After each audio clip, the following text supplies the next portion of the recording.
नमस्कार, स्वागत है आपका हॉर्नबिल टीवी में और मैं हूं आपके साथ शिखा सकलानी। बुलेटिन की शुरुआत करते हैं खबरों के साथ। देहरादून में महिला संवाद और सम्मान समारोह कार्यक्रम का आयोजन किया गया, जिसमें प्रदेश के मुख्यमंत्री पुष्कर सिंह धामी ने शिरकत की। उन्होंने इस बात पर जोर दिया कि पहाड़ की महिलाएं स्थानीय उत्पादों को बेचकर कमाई कर रही है और लखपति दीदी बन रही हैं। धामी सरकार में महिलाओं का सम्मान किया जा रहा है।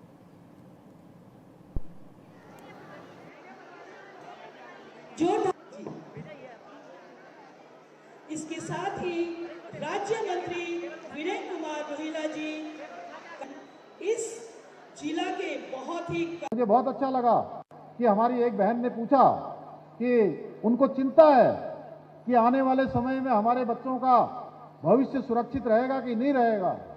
सच में मेरी भी यही चिंता है, इसीलिए हमने यहाँ पर समान नागरिक संहिता का कानून लागू किया है, इसीलिए हमने यहाँ दंगा रोकने का कानून लागू किया है, इसीलिए हमने धर्मांतरण रोकने का कानून लागू किया है, इसीलिए हमने अवैध अतिक्रमण के खिलाफ उस अतिक्रमण को हटाने का अभियान लिया है और इसीलिए हमने भू कानून भी लागू किया है कि कोई भू माफिया, कोई देश के अंदर चलने वाले विभिन्न प्रकार के षड्यंत्र करने वाले गिरोह, देश विरोधी गिरोह हमारे राज्य के अंदर शरण न पा सकें, यहाँ की जमीनों को खुर्द बुर्द न कर सकें। इसीलिए हमने सख्त भू कानून लागू किया है। अब कोई भी इस भू कानून को तोड़ेगा, इसका उल्लंघन करेगा, उसको जेल की सलाखों के पीछे जाना होगा, उसकी सारी संपत्ति सरकार में निहित हो जाएगी। इसीलिए कि हमारे बच्चों को आने वाले समय में सुरक्षित उत्तराखंड मिले, इसीलिए हम उत्तराखंड के अंदर हमने मदरसा बोर्ड भंग किया है और मदरसा बोर्ड को भंग करके हम अल्पसंख्यक शिक्षा में हमने नया शिक्षा का प्राधिकरण बनाया है। सब बच्चों को शिक्षा मिलनी चाहिए, सब बच्चों को अच्छे संस्कार मिलने चाहिए, सब बच्चों को राष्ट्र की उन्नति में भाग लेने के लिए अपने व्यक्तित्व का विकास करने का अवसर मिलना चाहिए, उनको शिक्षण मिलना चाहिए, उनको प्रशिक्षण मिलना चाहिए। हम ऐसी शिक्षा चाहते हैं, न कि ऐसी शिक्षा जो 500 साल पुरानी कट्टरवादी मानसिकताओं से पोषित हो रही हो। ऐसी मुल्लावादी संस्कृति हम देवभूमि उत्तराखंड में किसी कीमत पर यहां पर लागू नहीं होने देंगे भाइयों बहनों। ये हमारा संकल्प है, ऐसे संकल्पों के साथ काम कर रहे हैं। लेकिन मैं आज ये भी कहना चाहता हूं, जब हम ये निर्णय लेते हैं, जब हम समान नागरिक संहिता का जब हमने कानून लागू किया, पूरे देश के राष्ट्र प्रेमी लोगों ने कहा कि ये देश प्रथम की भावना, नेशन फर्स्ट की भावना से उत्तराखंड की राज्य की सरकार ने ये बहुत अच्छा निर्णय लिया है, जिसमें भारत के संविधान में जिसका प्रावधान किया गया है। पूरे देश के लोग हमारी सराहना करते हैं, लेकिन भाइयों बहनों, कांग्रेस पार्टी के लोग, उनको ये समान नागरिक संहिता का कानून भी पसंद नहीं आया, उनको अच्छा नहीं लगा, उनके पेट में मरोड़ उठने लगी और उसमें खामियां देखने लगे। हम तो लाए थे महिलाओं के अधिकारों के लिए, महिलाओं के सम्मान के लिए, उनकी सुरक्षा के लिए, उनके सशक्तिकरण के लिए। वो जानते हैं क्या कहते हैं? वो कहते हैं कि ये सरकार ने इनको लिव इन रिलेशनशिप का जो है सर्टिफिकेट दे दिया है। अरे भाई, हम बताना चाहते हैं, ये लिव इन रिलेशनशिप हमारे न संस्कारों में है, न हमारी संस्कृति में है, सनातन में इनका कोई स्थान नहीं है। लेकिन माननीय उच्चतम न्यायालय इस पर पहले ही निर्णय दे चुका था, इसलिए हमारे हाथ में बहुत कुछ नहीं था। कानून बनाते समय हम इतना कर सकते थे कि कोई भी बेटी, कोई भी बेटा यदि ऐसे संबंधों के आधार पर रहते हैं तो उनकी सुरक्षा सुनिश्चित होनी चाहिए। क्योंकि आप सबको याद होगा 2022 में दिल्ली में एक बेटी थी श्रद्धा बालकर, और उस श्रद्धा बालकर आफ्ताब नाम के एक हैवान के साथ वो इस संबंध में रहने लगी और रहते रहते उस हैवान ने उस बेटी के टुकड़े टुकड़े कर दिए और टुकड़े टुकड़े करके फ्रिज के अंदर उसको बंद कर दिया और एक एक टुकड़ा करके एक एक उसके शरीर का टुकड़ा करके जंगल में फेंक कर आता था। उनके माता पिता सोचते थे कि हमारी बेटी जिंदा है, लेकिन वो बेटी तो तब के जो है उस हैवान ने उस बेटी की हत्या कर दी, उसकी जीवन लीला समाप्त कर दी। जब उनको पता लगता है माता पिता को कि हमारे बच्चों के साथ इस प्रकार का अपराध हो गया, इस प्रकार से उनके साथ ये घटना हो गई, तब उनके पास पछताने के सिवा कुछ नहीं होता है, रोने के सिवा कुछ नहीं होता है। इसलिए हमने ऐसे बेटियों की सुरक्षा के लिए कि संबंधों में रहते रहते कभी उनके संबंध अच्छे होते हैं, फिर संबंध खराब हो जाते हैं, केवल इतनी बार व्यवस्था करी कि उनके माता पिता को इसकी जानकारी होनी चाहिए। भाई उसमें भी मेन लीक निकालने लगे। अब बताइए आप इसमें क्या कमी है? भाई हम तो सबकी सुरक्षा के लिए कानून लाए, हम अवैध अतिक्रमण हटाते हैं, उस पर भी उनका पेट में दर्द होता है कि अवैध अतिक्रमण क्यों हटा रहे हैं। हम धर्मांतरण रोकने के लिए, यहां की डेमोक्रेसी खराब ना हो, हम उसके लिए कानून बनाते हैं, तब भी उनके पेड़ में मरोड़ उठने लगती है। हम दंगा रोकने का कानून लाते हैं, तब भी वो जो है हमें हमारी आलोचना करने लगते हैं। हम ऑपरेशन कालनेमी चलाते हैं जो सनातन धर्म को बदनाम करते हैं, तब भी उनके पेट में दर्द होता है। तो जब हम कोई काम करते हैं, अभी मैं देख रहा था कांग्रेस पार्टी के राष्ट्रीय अध्यक्ष हल्द्वानी में आए थे और वो किस प्रकार की भाषा का प्रयोग कर रहे थे। ये हमारा शांत प्रदेश है, तलवार चमचमा रहे थे, वहां से कह रहे थे हम सबको खत्म कर देंगे उत्तराखंड में, इस प्रकार की भाषा का उपयोग कर रहे हैं। ये यहाँ की संस्कृति नहीं है। यहाँ की संस्कृति है सब आपस में प्रेम से रहते हैं, लेकिन इसके साथ साथ उत्तराखंड का देवत्व किसी कीमत पर समाप्त नहीं होना चाहिए। उत्तराखंड के देवभूमि की जो मूल अस्तित्व है उसको नुकसान नहीं होना चाहिए। ये हमारा संकल्प है और मुझे पूरा विश्वास है हमारे इस संकल्प में हमारी बहनें हमेशा की भांति बढ़ चढ़कर भाग लेंगी, हमेशा हमारा सहयोग करेंगी।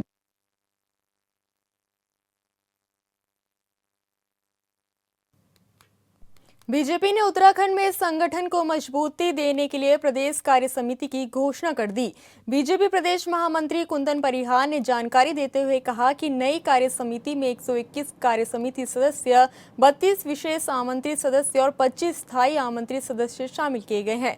संगठन विस्तार के उद्देश्य से की गई नियुक्तियां 2027 के विधानसभा चुनाव को ध्यान में रखते हुए की गई।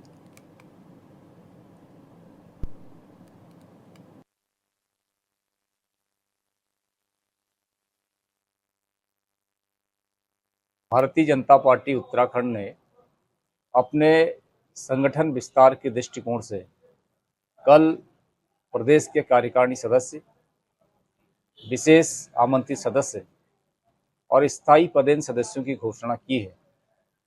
और ये जो कार्यकर्ताओं की घोषणा हुई है, ये सभी कार्यकर्ता एकजुट होकर के आने वाले समय में 2027 में होंगे, तो उस चुनाव के दृष्टिकोण से अपने प्रवास के माध्यम से, पार्टी के कार्यक्रमों के माध्यम से, जो हमारा बूथ स्तर का कार्यकर्ता है उस कार्यकर्ता से संवाद स्थापित करके भारतीय जनता पार्टी की विजय में एक बड़ी भूमिका का निर्वहन करने वाले हैं। और इस दृष्टि से अगर हम कहें तो इनकी बहुत महत्वपूर्ण जिम्मेवारी है। और हम समझते हैं कि जो कल घोषणा हुई है तो कार्यकर्ताओं की उत्सुकता बनी हुई है, उसके आधार पर हमको एक बड़ी विजय उत्तराखंड में प्राप्त हुई।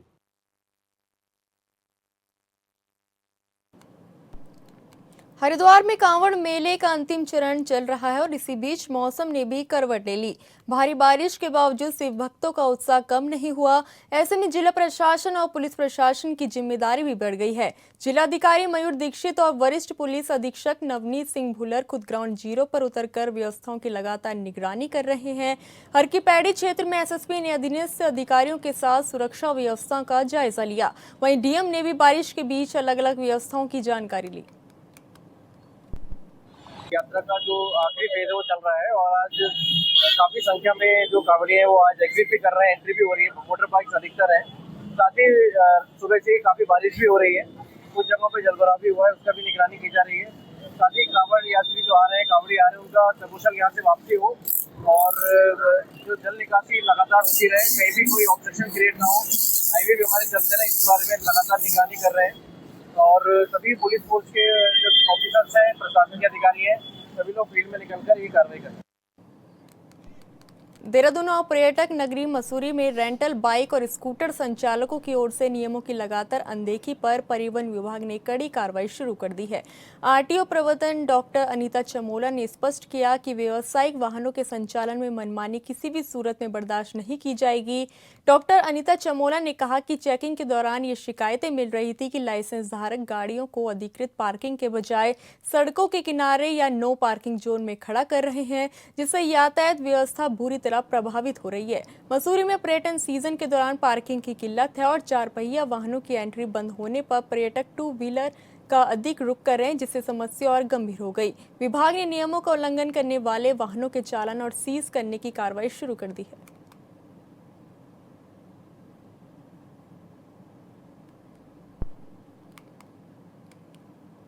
सामान्यतः हमारी टीम्स ने भी जब हम रूट चेकिंग पे रहते हैं, एनफोर्समेंट की कार्रवाई करते हैं, तो ये देखा भी है और कई शिकायतें भी इस आशय की हमें कार्यालय में प्राप्त हो रही थी कि जो रेंट बाइक के लाइसेंस धारक हैं उनके द्वारा नियमों का उल्लंघन किया जा रहा है, जिसमें प्रमुखता ये था कि जो पार्किंग की डेजिग्नेटेड जगह है जहाँ उन्हें गाड़ी को खड़ा करना चाहिए, वहाँ पे ना करके रोड के किनारे पे खड़े कर देना, नो पार्किंग जोन में खड़े कर देना, जिससे कि जो ट्रैफिक है वो बाधित होता है। और विशेषकर ये टूरिस्ट प्लेस जहाँ पर कि पार्किंग स्पेस कम है मसूरी में, ये समस्या बहुत ज़्यादा आ रही थी।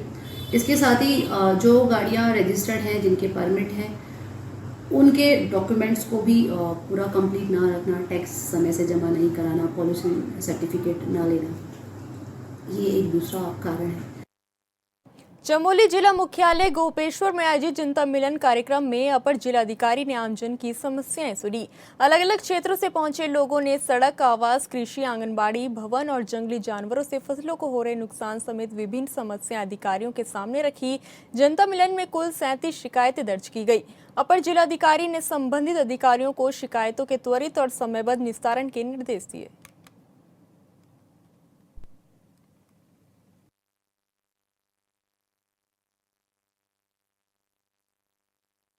जनता मिलन जो प्रोग्राम हुआ यहाँ पे गोपेश्वर में जिला मुख्यालय, इसमें 45 मामले आए हैं। इनका जो है निस्तारण किया गया है और कुछ डायरेक्शन दिए गए लोगों को करने के लिए। उस मामले आपदा के कुछ सिंचाई विभाग के मामले थे, सड़कों के मामले थे, रोड का इशू भी था, फिर कहा गया सॉल्व करने कहा गया, इनको जल्दी से निस्तारण करने कहा गया है और ये इस पर काफ़ी अच्छा रहा है। इसमें चमोली में भोजन माता और आंगनबाड़ी कार्यकर्ताओं ने अपनी कई मांगों को लेकर प्रदर्शन किया। सीटू के बैनर तले बड़ी संख्या में कार्यकर्ताओं ने जिला मुख्यालय गोपेश्वर स्थित कलेक्ट्रेट परिसर में जोरदार नारेबाजी की। प्रदर्शनकारियों ने सरकार से भोजन माता को चतुर्थ श्रेणी कर्मचारी का दर्जा देने, मानदेय बढ़ाने और विद्यालयों में भोजन बनाने के लिए गैस सिलेंडर अथवा लकड़ी की व्यवस्था विभाग की ओर से किए जाने की मांग की। प्रदर्शनकारियों का कहना है कि अपनी मांगों को लेकर वो कई बार शासन और प्रशासन को पत्राचार कर चुके हैं, लेकिन अब तक उनकी समस्याओं का समाधान नहीं हुआ। कि भोजन माताएं 2002 से लगी है, आज 23 साल पूरे हो गए, 24वां साल चल रहा है, लेकिन भोजन माताओं को कोई सुविधा नहीं है। भोजन माताएं बहुत प्रताड़ित हैं इस सरकार के मामले में, क्योंकि ये सरकार अनदेखी कर रही है। भोजन माताओं के साथ बहुत अन्याय है। 3000 रुपये एक दिन की दिहाड़ी 100 रुपये है, तो 100 रुपये में क्या होगा? 3000 रुपये मात्र महीने के मिलते हैं, ये एक मजदूर का भी नहीं है। मुद्दे हैं किसान और मजदूरों के। किसानों के का जो आंदोलन हुआ था 2020 में, उस आंदोलन में जो फैसला सरकार ने लिया था, जो समझौता हुआ था, एक तो उस समझौते को लागू नहीं किया गया। दूसरा, अभी किसान विरोधी जो अमेरिका के साथ जो मुफ्त व्यापार समझौता हुआ है, पूरे देश का किसान उस समझौते को के विरोध में है कि समझौता लागू न किया जाए, क्योंकि जो नरेंद्र मोदी ने समझौता किया, इस समझौते पे जो 22 जुलाई को हस्ताक्षर हुए, उस समझौते के अनुसार जो अमेरिका का माल इस देश में आएगा उस पर कोई टैरिफ नहीं लगेगा। जो हमारा माल अमेरिका जाएगा उस पर टैरिफ लगेगा। इसका मतलब ये है कि अमेरिका का माल हमारे देश में सस्ता होगा, हमारा माल अमेरिका में महंगा होगा। हम यहाँ पे आए हैं 10 अगस्त को जो देशव्यापी आंदोलन है मजदूर किसान का, हम इसमें पूर्ण से समर्थन देते हैं और जेल भरो में भी हम अपना भागीदारी करेंगे और आगे भी हम पूर्ण रूप से सहयोग करेंगे।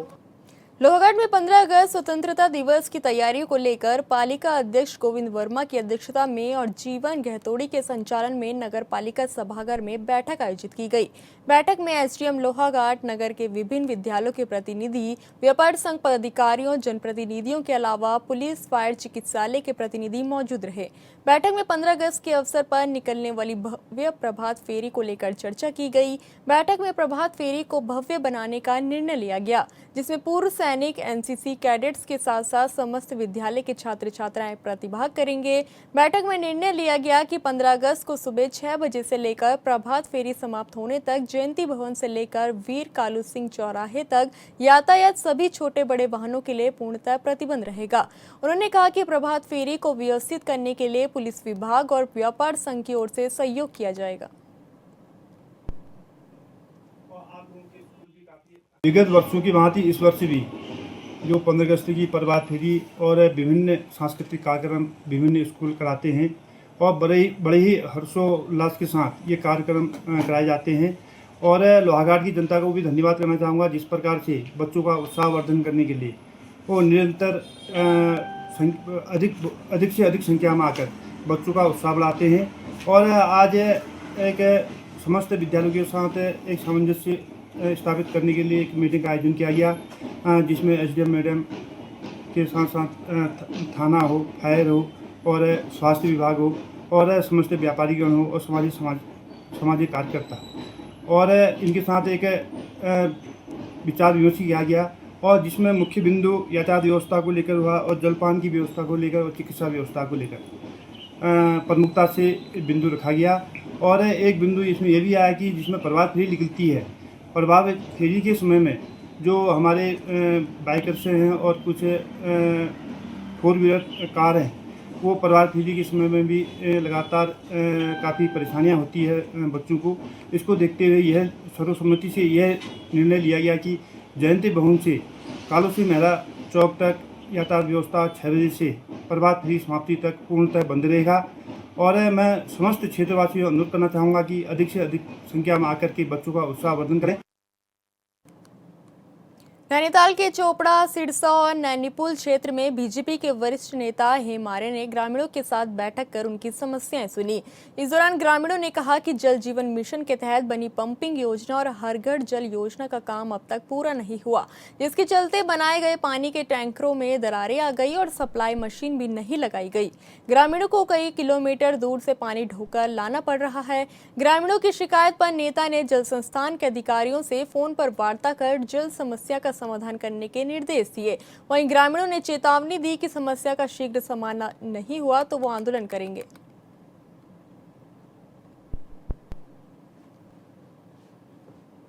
आज मैं पूल में आया हूं और मेरा आज जनसंपर्क अभियान है। यहाँ पे मैं जीवन जी के घर पे आया हूँ। यहाँ पे सब महिलाओं का कहना है कि यहाँ पे हमारे को लड़के के लिए लड़की नहीं दे पाते हैं, क्योंकि यहाँ पे पानी की बहुत परेशानी है और पानी लोग अपने सर में ढोके लाते हैं यहाँ से 1-1 किलोमीटर, आधा किलोमीटर करके, तो बहुत परेशानी है। जल मिशन में इनके टैंक बने हैं 3 और उसमें मैं 1 लाख की एक टैंक बनी है, 1 लाख की एक बनी है और 30,000 की है। उसमें क्रैक हो गया और मोटर यहाँ पे है नहीं।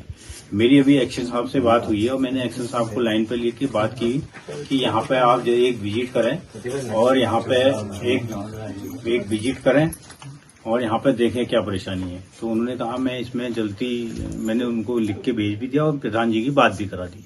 तो मैं चाहता हूँ यहाँ पे जो मोटर लगनी है वो मोटर लगे और ये ग्रामवासी जो परेशान है बेचारे पानी के लिए, आज भी 21वीं सदी में भारत देश हम लोग जा रहे हैं और आज भी पानी के लोग तरस रहे हैं, तो ये तो बहुत बड़ी बात है। तो मैं ये चाहता हूँ कि जल्दी यहाँ पर ये मशीनें और टैंक सही हो और लोगों को पानी मिले और ये लोग खुश रहें और इनके यहाँ लड़कियां आए सारी। फिलहाल इस बुलेटिन में इतना ही। आप देखते रहिए हॉर्नबिल टीवी। नमस्कार।